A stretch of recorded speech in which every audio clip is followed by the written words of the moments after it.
Asia কাপের super ফোরে উঠতে পারবে না বাংলাদেশ। বি গ্রুপ থেকে বাংলাদেশকে টপকে সুপার ফোরে উঠবে শ্রীলঙ্কা এবং আফগানিস্তান। টুর্নামেন্ট শুরু হওয়ার আগে বাংলাদেশকে নিয়ে ঠিক এভাবেই কটূক্তি করেছিল ভারতীয় দুই ধারাভাষ্যকার আকাশ চোপড়া ও হর্ষা ভোগলে। এই দুই ধারাভাষ্যকারকে ভুল প্রমাণ করে সুপার ফোরে উঠল টাইগাররা।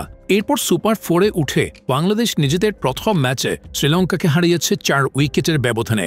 ভারতীয়রা প্রথমে আফগানিস্তানকে এশিয়ার দ্বিতীয় সেরা টিম বলেছিল।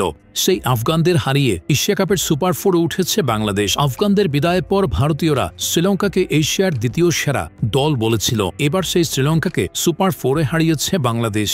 টাইগারদের একের পর এক সফলতায় এবার বোল পাল্টালো আকাশ চোপড়া, হর্ষা ভোগলে। বাংলাদেশি ক্রিকেটারদের প্রশংসায় পঞ্চমুখ তারা। তৌহিদ হৃদয়কে প্রশংসায় ভাসিয়েছেন হর্ষা ভোগলে। তিনি টুইটারে এক পোস্টের মাধ্যমে হৃদয় সম্পর্কে বলেছেন, তৌহিদ হৃদয় কতটা ভালো সে সম্পর্কে আমি অনেক শুনেছি আর তা কিছু ঝলকও দেখেছি, কিন্তু আজ সে তার যোগ্যতা দেখাচ্ছে। টেরা ইনিংস লঙ্কানদের বিপক্ষে বাংলাদেশের দুর্দান্ত জয় প্রসঙ্গে টুইটারে আকাশ চোপড়া এক পোস্টের মাধ্যমে দেখেছে, দারুণ খেলেছ বাংলাদেশ।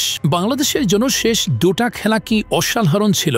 একটা নীরব এশিয়া কাপে উত্তেজনা এনে দিয়েছে। ইরফান পাঠান সহ ভারতের বিভিন্ন ক্রিকেট বিশ্লেষক বাংলাদেশকে নিয়ে প্রশংসামূলক মন্তব্য করতে বাধ্য হয়েছেন আজ।